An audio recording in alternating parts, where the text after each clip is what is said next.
What's the main obstacle for people advancing spiritually and attaining self-realization? What do you see as the main obstacle?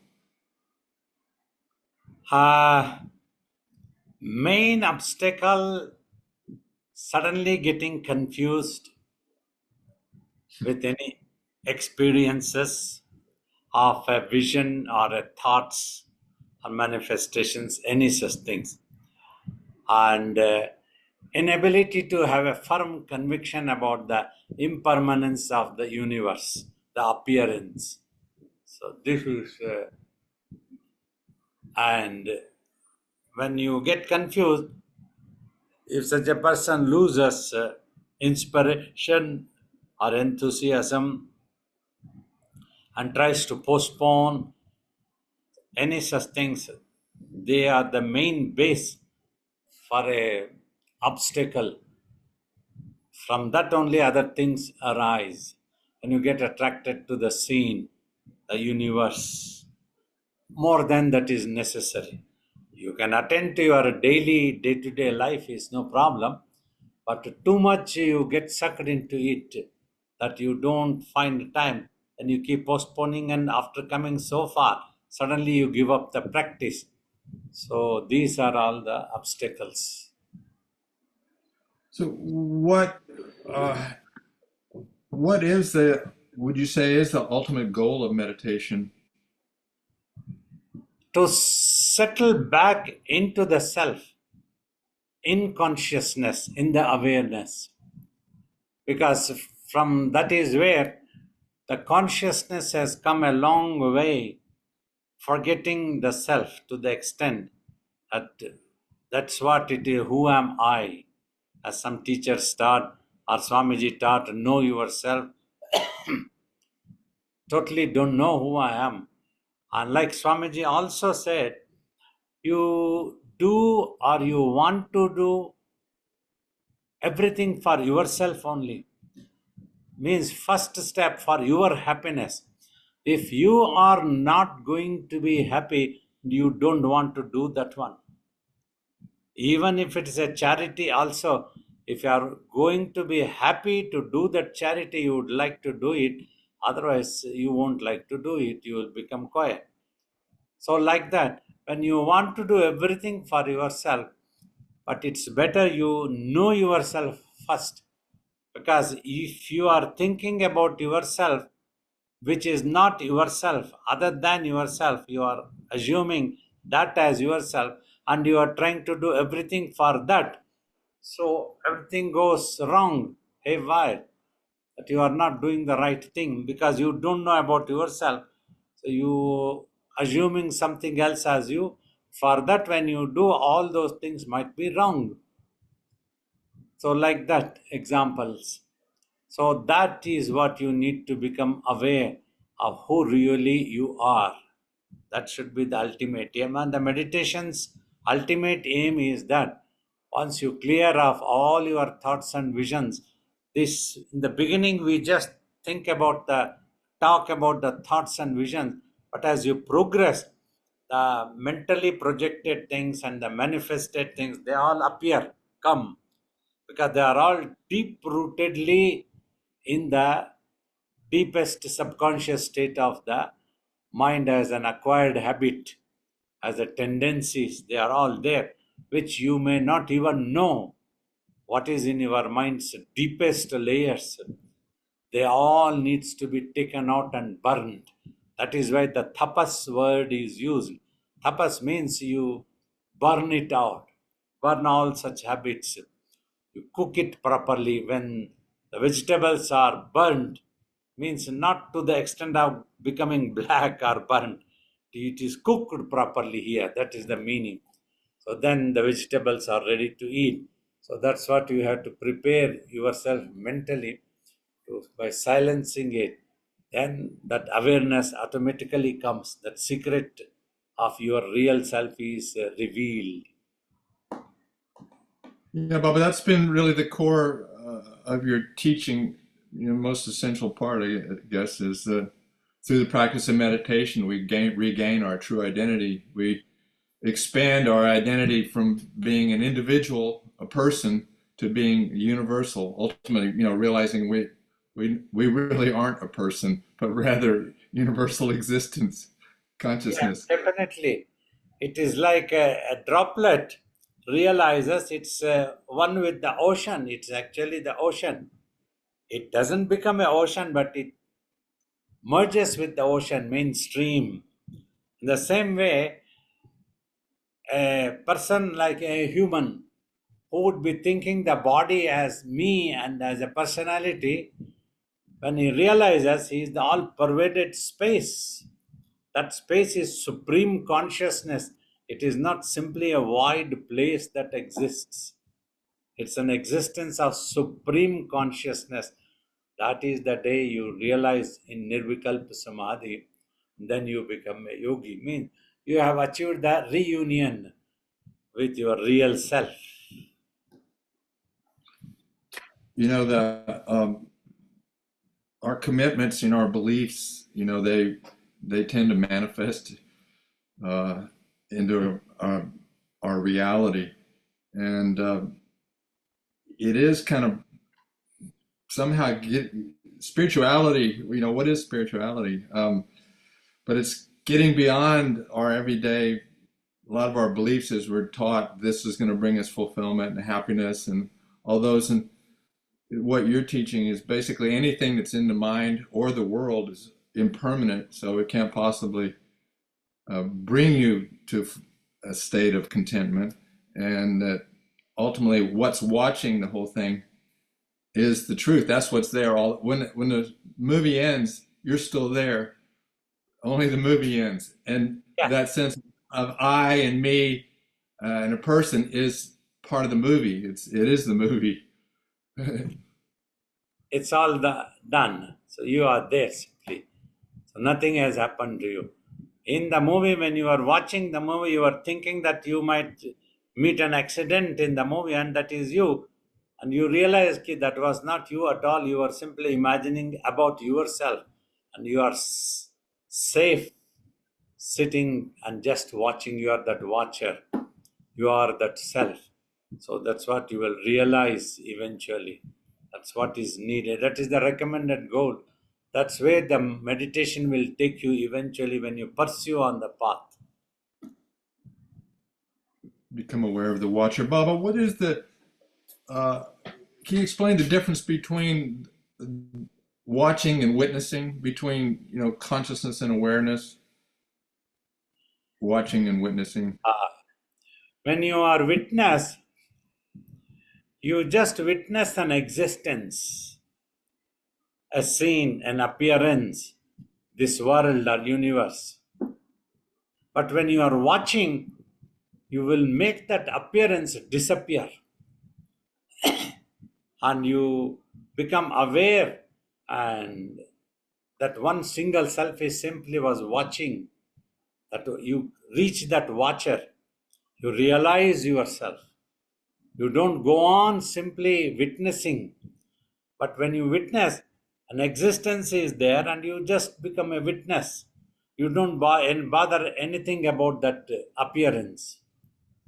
So that is the precise difference between witnessing and watching. Is the witness, there's no sense of I in the witness? In the watcher, there's a sense of I or me? See, in the witness, there can be a sense of you are getting to see something, but simply you don't want to get involved. You know that is impermanent. But in watching, you don't even think that you are watching and don't even think that you are watching anything. That's what suddenly you realize you are there, and because right from beginning nothing was given to you to watch, but simply asked you to watch. This is very, very important to understand theoretically if you want to. No target has been given, not even told that you have to watch in between eyebrows, just sit. But do you have to watch that the place that is in between eyebrows, or what is it that you have to watch is not given. Because when you Try to watch in between eyebrows. You will watch all the thoughts and visions that you had acquired in your mind. As you Hmm. just watch, you don't simply remain a witness, just watch, and you will see they all dissolve. And you watch the matter silently and they all dissolve, then suddenly you realize that you are you. No other definition is there.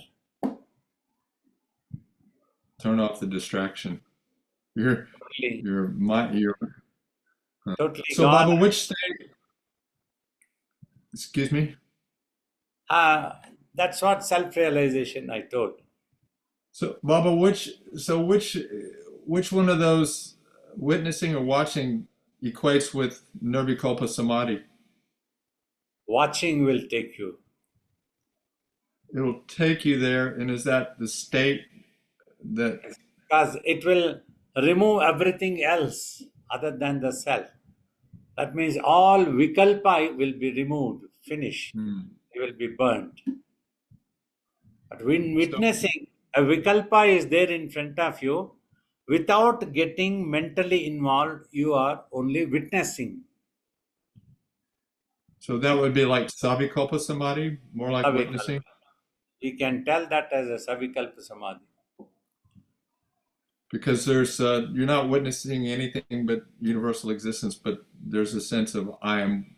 There's some little duality there still. Yeah. So they all have to disappear. That's one only one single self, the non-duality. It seems like a lot more, saints or sadhaks have attained that state than Nirvikalpa. It's Nirvikalpa much harder to achieve than Savikalpa Samadhi. Yeah, to remove everything from the mind and make it regain the consciousness and again go back to that ultimate truth, which is there and which is not there, which is the truth and which is not the truth. That type of the thing there, that's where you reach. You become one with it. So, Baba, um, regarding meditation practice, uh, can a person become lazy while practicing meditation? Allowing themselves to engage in thoughts too much and not be vigilant about returning to watching? Yeah, definitely. When you start watching, a person is likely to become casual and get attracted to a thought and then get absorbed into the thought. So then go consider that thought as a reality, that he will become totally lazy in meditation. The process he will not be doing in meditation. Means the flame is trying to cook the vegetable, but the flame suddenly becomes quiet and gets attracted to the vegetables but does stop cooking. So is that why some people practice meditation for a long time and don't seem to get too far with it? Because they become like the lady that was, doing supposedly doing tapas with Shiva Bala Yogi. I mean, could you just be kind of spending a lot of time in a mental state and not really being vigilant about Giving up the watching? idea of marrying Swamiji. Right. Don't give it up. That may, you see, when you close your eyes and you sit down, others may get to see that you continue like that for 40 years, but others really do not know what you are doing inside your mind, sitting like that for hours. You are simply sitting bodily, you have achieved that, but mentally you fail to achieve to remain quiet. You are busy analyzing, you are busy making judgments. Yeah, yeah. It's boy, that you really have to be vigilant all the time. I mean, I've been meditating for 55 years and every day, and I still have to remind myself, to get right with it. Don't like that's why I repeat the instruction, even though it's just automatic when I close my eyes, it just starts. But I still make myself repeat it just to get me focused, keep me, on the job at hand. Yeah, you Uh, see, when you come across the thoughts, you are watching, and at the same moment, you need to realize that you have to become quiet. Then you can try to become quiet. As you try to become quiet, those thoughts disappear, and there is nothing for you to think at all. Baba, conversely, can a person be too vigilant during meditation, always thinking they need to keep watching, and as a result, they don't actually get into the job of observing or just watching. You can be too busy trying to meditate. Such people end up thinking something else. They end up thinking or analyzing or making judgment, and they get involved what others are doing. Like this they end up, and they don't stop their thoughts at all. They don't become quiet. Too vigilant means that is why spirituality has told, see, the mind or the self also is an infinite form, and some teachers they mentioned it as a spirit form. Spirit form means which cannot be seen in naked eyes, yet it is there. So this you can feel only in the mind, consciousness of existence that I have spoken. So when that happens, so instead of getting into that serious job, so you keep analyzing, oh, what is this one? What is this one? What will happen after a person who used to meditate long time like that one? Suddenly, one day he was asking me when I was doing tapas also, when I was explaining, he said, ki, yes, I also have wondered, ki we keep watching in between eyebrows. We achieve watching in between eyebrows. And then what? And then I tried to tell, if at all you achieve just watching in between eyebrows, then you don't have to do anything else. That is all your job. The rest will automatically be taken care. Like you said, okay, I sit and I start the engine of the car and I press the accelerator, and then what? You don't have to ask anything then. Once you press the accelerator, the vehicle starts moving. Simply you have to be alert that you don't meet with any accident on the road. So until then you have to carry on until that is Nirvikalpa Samadhi. Simply be vigilant, that is all. Hmm. Thank you, Baba. Baba, what would you say life, how would you define life? And, is there a purpose to life? See, purpose you have to add, imagine some purpose. Hmm. Otherwise, a thing that appears and disappears really doesn't have any purpose. That's what Sri Rama asked in Vasista, Yoga Vasista. It seems everybody in this world are struggling to fill up their bellies, their stomach. They need to. See the fun. If we don't give food to our body, we will die. Thinking that we are going to live, we need to live, we go on giving food. Then also one day we die. What is this fun? Sri Rama asked Vasista. So thus, then the purpose gets defeated. In the beginning, you think that you have a purpose to earn some livelihood, to sustain your physical body, you need to survive in this world, and you need to give food, and that becomes a big priority for you. But then when it ends, you look back, what was the fun all these days I was doing? What have I achieved? The same worries are there, same problems are there, same mind is there, and don't know what's going to happen next when the death happens to the body. Like that, one can be confused. So, thus, life we call it with the appearance of the body in this world until the end of that body, the time in between, we call it a life. But we fail to realize that life often we are forced to live. It is an imposition on us whether we like it or not. When you are hungry, Whether you like it or not, you have to eat. When you are sleepy, whether you like it or not, you have to sleep. Like everything, you have to, once you adopt certain things in the life, a particular way of life, then whether you like it or not, you have to fulfill those responsibility. You have to carry on. You cannot simply say, "Okay, today I'm not going to this. I won't eat for 4 days. Because I don't like. I just want to relax." Not possible. You have to eat. Yeah, you just at some point you just become conscious. Like a baby's born, and at some point you become aware, conscious that you're existing. You didn't ask for it or anything. But here you are, and then you start to develop all those belief things. But your reality, you build your reality or your Hey, false. did you ever ask your parents before they got married, please get married and I want to be born to you?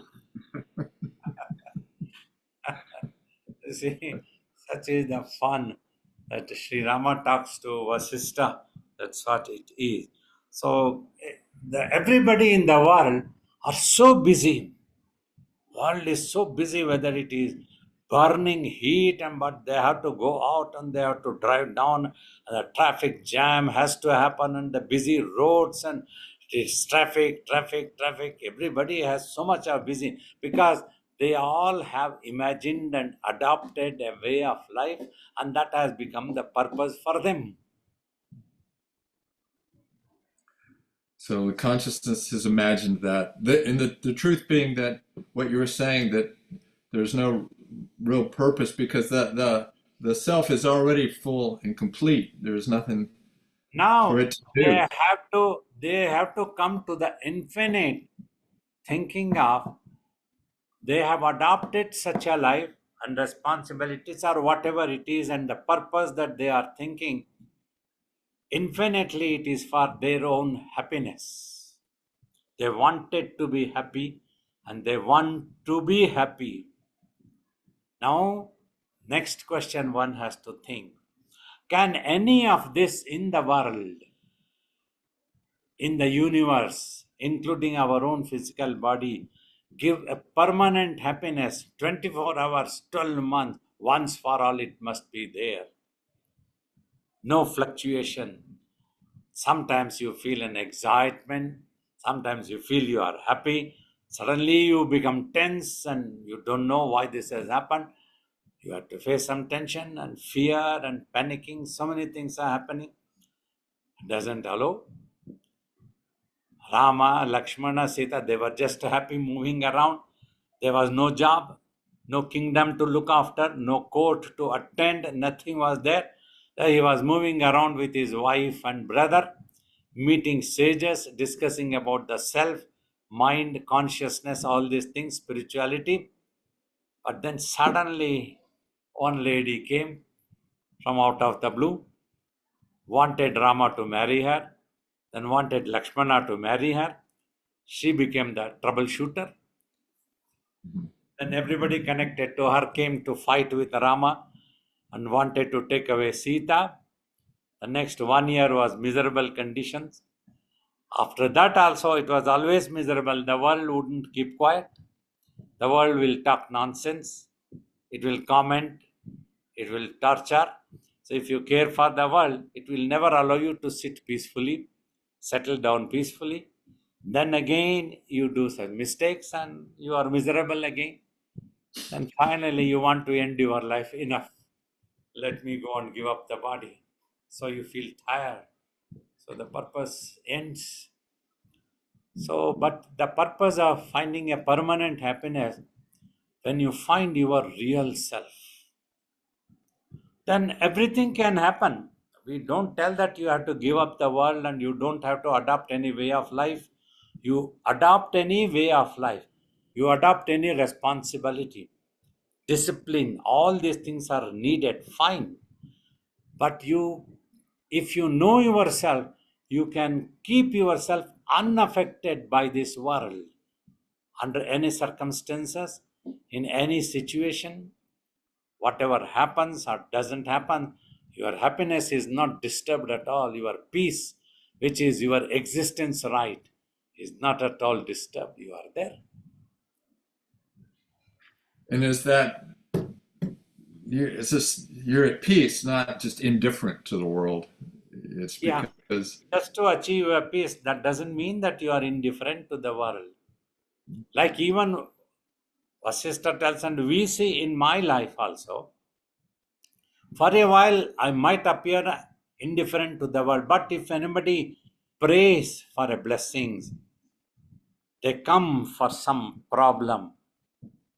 Suddenly, a yogi's conscious also can become compassionate, may bless, may pray for them. So this thing happens. But yet we don't get involved into the results. The Baba, is divine that just will do. Baba, is that just the nature of the divine? The divine, I mean, it seems to always be Yeah, kind of loving. definitely. That is why in devotional path and spiritual path also, prayers are taught. Prayers can be very effective. If you concentrate and with all your total faith, if you pray, then your mind touches the divine introverted and the grace of the divine flows automatically. Means that's what Swamiji used to talk, as if when you pray and have faith in the Guru is helpless, he will have to bless you. Means that is the automatic divine activity, that is the nature of the divine. Baba, last question, and then we'll take a few questions. I see there's three hands up. Uh, Baba, how would you define right meditation or correct meditation? Understanding the technique, that the purpose, technique and the purpose, both are equally important. So adopting such technique, then the purpose will be served. You can achieve the purpose. So you understand the purpose of the meditation is to silence your mind. First you have to achieve. Until the mind is not silenced, you are unable to become aware of your real self or the mind, what its real formation is, what the consciousness of existence means, what Atman means. You cannot know because your mind is preoccupied with its own imagination. As long as it is imagining, it cannot give any truth at all. It gives only what it imagines. So it's just like you end up measuring the space. Instead of measuring, you need to realize that you have to become space to measure the space. You have to be also become all pervaded just like the space. Only then you have got hold of the space. Not until then anything else cannot catch the space as it is. That's how, as it is, ultimately you cannot measure anything. So this purpose needs to be understood. For that purpose only, silencing the mind is important. For silencing the mind, understand the technique. This is the very rarest of rare, unique technique, perhaps practiced in very, very ancient times of Rigvedic era. Those great sages like Vasishtha, who achieved the Nirvikalp Samadhi, they all practiced. So that technique is very rarely you get to see in the present age. Just silently watch in between eyebrows. Then you have to understand that, need to feel confident that you are doing the right thing. You just have to watch.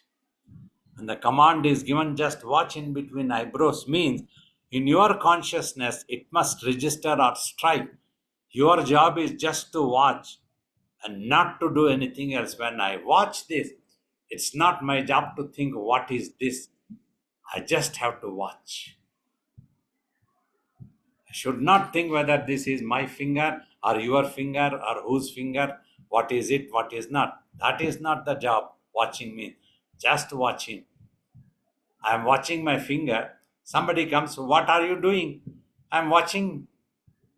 What are you trying to achieve just by watching? I don't know. My master asked me to watch. I am just watching. Perhaps I will know it after some time. We did watch like that, and then we came to know, oh God, this is the idea of watching. The mind is trying to watch itself. Oh, Devi, you got it. So that's how the purpose and the technique, these two things, once you understand, you will exclaim, Eureka! Thank you, Baba. Are you ready to take some other questions from? Yeah, okay. Hello, Babaji. My question is, thank you for being here.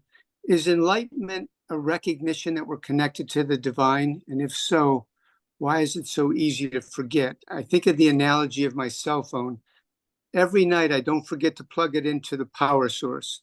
And every day it functions at a high level. If I remember to plug in my cell phone, how come I can't always connect to the divine and function at 100,000 times like you talked about before? Thank you. You see, you keep your cell phone plugged into charging every day. Generally, you don't tend to forget this. You don't tend to forget this because you are used to, you are practiced to do that one. This practice is what you had forgotten. That's why you are unable to remember yourself. So if you are used to practice it to every moment, every day, then you wouldn't have forgotten at all in the first place. Instead of being aware of yourself, you got attracted to something else. So instead of remembering that you need to put your cell phone into charging, you got attracted to some other gossip and you forgot to put your cell phone into charging. The next day you forgot again, you became used to gossiping something else and you got addicted to gossiping something else. And gradually you forgot that you have a cell phone at all. So, like that, habits use practices habitual things. So somewhere, like for this another example I have given, suppose sometime you had a sound sleep and you get up in the morning, you are fresh, very refreshing, you feel that peace. But sometimes somewhere unknown to you, your mind starts thinking. When it thinks in the beginning, it thinks of some pleasant things only. Nobody wants unpleasantness. But as the day passes by, as you become habitual to keep thinking, you have forgotten that you need to keep quiet. But instead, you start enjoying that you are thinking of good things and let me enjoy this. But your mind slips into thinking bad things, thinking good things, thinking pleasant things, thinking unpleasant things. Thus, it gets involved into the duality. It becomes habitual. One day it happens, another day it happens, and you forget that you are supposed to remain quiet and you had promised yourself that you will remain quiet, and instead you got involved. Like that, years, lives can simply pass by. So that is the reason to bring you back to that habit only. We are trying to teach meditation so that you catch up your habit to remain in the awareness of yourself. Thank you, Babaji. Thank you. Pranam Babaji.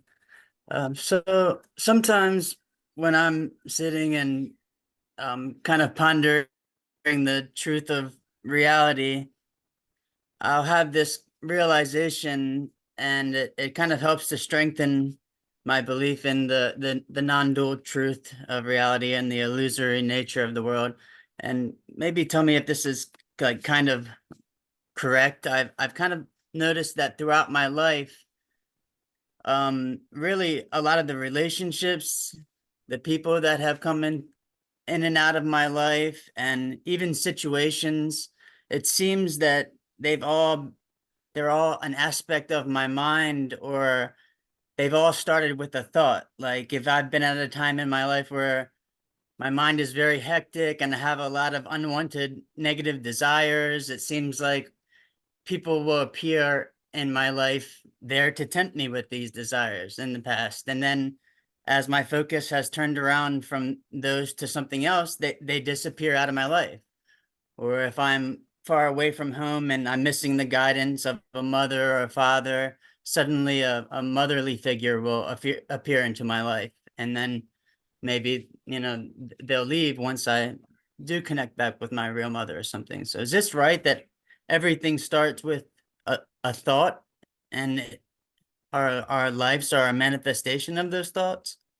Yeah, the begin with the thought, and with that thought, the idea of the I, me, then mine. Yeah. That me wants some anchor, some support in this world. So it starts thinking of important. This person is very important to me. This person is very important. This thing, this property, this position, this status. Like that, you setting, go on setting important, important, important, and forget that you are the most important. You forget about yourself. So that is how with the thought these things has happened. So take you back. You need to get rid of the thoughts first. So that's what the practice of meditation. Got it. And as it seems that as I need less things, I go along needing less things. There's less there's less people, and less everything in general. And Less the problem. need for a teacher arose in my mind, and a guru, you appeared. Exactly. Okay, thank you for confirming that, Baba. Yeah, thank you, Baba. I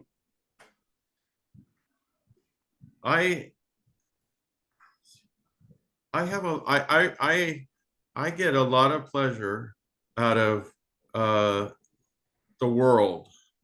I Pleasure. just pleasure. I mean, I enjoy the material world a lot, but Fine. at the same time, I'm at a place in my life right now where, if I wanted to, I could devote everything, my entire life, I could devote it to meditation.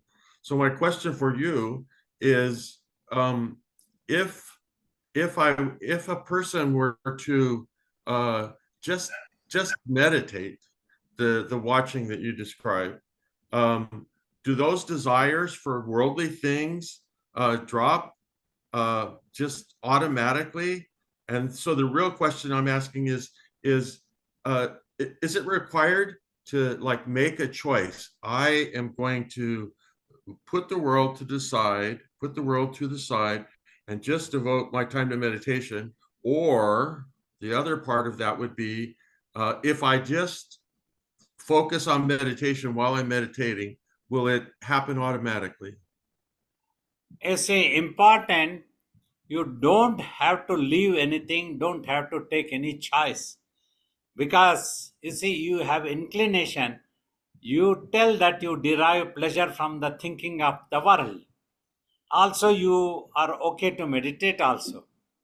So you meditate for some time and think about the world for some time. Every day meditate for some time, think about the world for some time. Then as the whichever one picks up for you, it will be your choice. You want to meditate more, you can meditate more. Or you want to keep thinking about the world, you can keep thinking. What one thing I would like to alert is, today sitting here, you claim that you derive pleasure from the world. But I would say you are telling a lie. You don't derive pleasure all the time. Whatever age is yours now, maybe you are 60 years, let us suppose. In these 60 years, if you look back, how much you derived pleasure, how much you derived unpleasantness also. Were you ever experienced unpleasantness in life? Tension, fear, or scary, any such thing? Or all these 60 years you are only deriving pleasure only, you are happy only? Don't tell me lie. Talk to your conscience. Yeah, no, it's, yeah, I mean, I understand what you're saying, that lasting and permanent and true happiness comes from letting go of the world and the self that you are imagining that's living in the world. Anyways, thank you so much for your response. Welcome. You got it.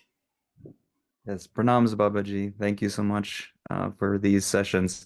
My question is somewhat similar to Nick's in that one thing that motivates me is just the knowledge that all of this is a projection or not real. And one of a great quote that I found from Nisargadatta was basically saying like we're making a mistake that we take the inner world for the outer and the outer for the inner. In other words, like the mind and the feelings is sort of that outer world that we're confusing, while we take the outside world to be outside, but really it's just inside of ourselves or a projection.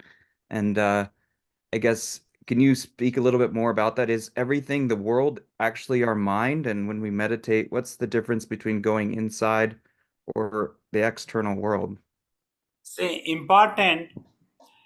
First, you need to attend to the world that is inside, that which is troubling you, giving you unpleasantness, unacceptance. So that you have to attend. Let the outside world be in its place. So by the time you attend to your inside world, you would realize one thing: the outside world is impermanent. That is all you need to understand. You don't have to give up anything. Today it is like this, tomorrow it may not be like this. Today we have an earth, all the species are there on the earth, and as human beings are all there. Tomorrow the earth may not be there, and species may not be there. That is, or it can go on for a billion years also. Nobody really knows what it is. If this realization occurs, then you will simply accept whatever is happening outside, inside, because you have the contentment, you have the peace. That peace is what you have to achieve inside. That's what Nisargadatta Maharaj also meant. You don't have to give up anything, you just understand the outside world, that everything doesn't happen according to your wishes. You get or you may not get. You have this, you don't have, but it is important you can attend the inside world. You can get rid of that which is troubling you unnecessarily, because they are all born out of imagination only, thoughts that we were discussing. Thank you, Babaji. Blessings to you, Babaji. My Yeah. name is Mina. I wasn't able to change the settings, but I'm grateful to be here. My question is, I have random thoughts, constant vision, things that I see, and I try to do the third eye, but when I do it, my thoughts continue to ramble. How do I stop that so that I can focus? Slowly practice in the technical way that we taught you. If you had sat for the meditation today, the third eye that you are mentioning is what we ask you to close the eyes and just watch in between eyebrows. That is where the third eye, that is the mind, that needs to be cleansed and blossomed. Opening of the third eye means that is what it is. That will take you to the divinity eventually. Slowly and slowly practice without losing heart. Have always a positive hope. Though it is very difficult, it is not impossible, and you can do it. Every day, try to sit for 1 hour and just watch in between eyebrows without bothering about the thoughts. If it is there, let it be. It will go on its own. You don't have to do any other tricks or take any rope or take any stick to beat it. If you just watch in between eyebrows, the thoughts will slowly disappear. It will happen. I'll pray for you. God bless you. Thank you. Blessings. Thank you, Babaji, for these wonderful sessions that you give us. First of all, I'd just like to respond to Sugar Tea, that I had a thought like a mind like hers, but with Babaji's techniques, I have been able to achieve a lot of peace and calm and emptiness. So just want to tell you that Babaji's technique is wonderful. Carry on and you will see the great difference. Now, my actual question, Babaji, is you mentioned a little while ago, I wasn't going to ask you a question, but the thought arises since it was asked about praying to God, and God will definitely respond to you. No other option that God has. But as we go up the spiritual path, do we pray for ourselves or do we pray more for others? So as you become a seeker and you become more empty and all that, to what extent can we ask for ourselves, but more, let's say, for world peace and for relieve the suffering of others? You see, I'll answer your question. It's very nice.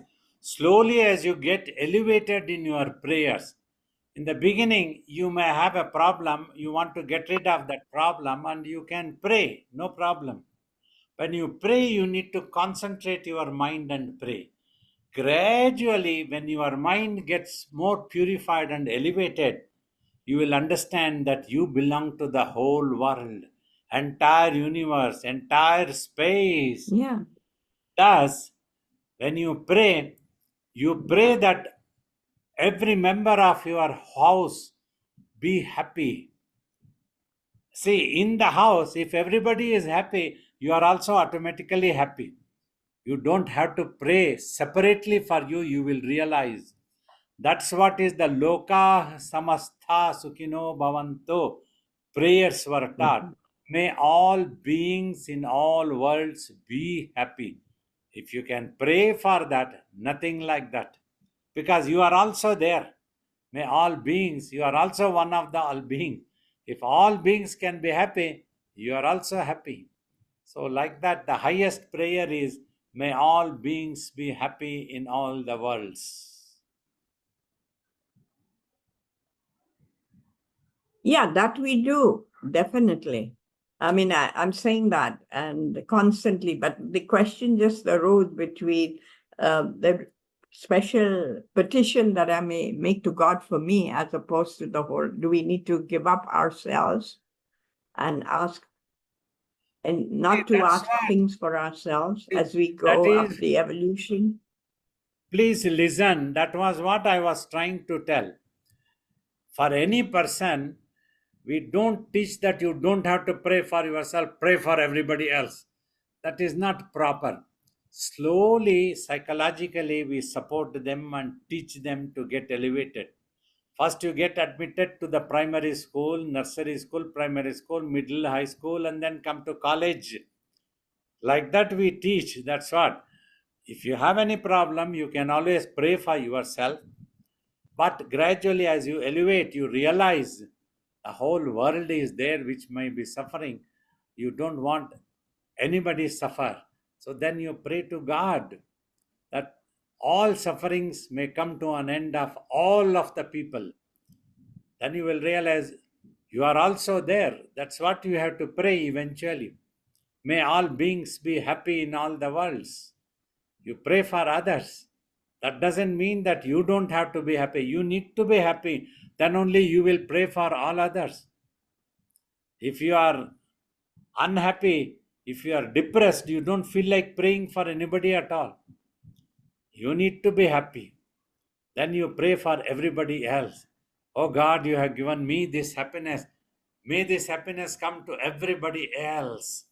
So, like that, you pray and you get elevated to a higher level.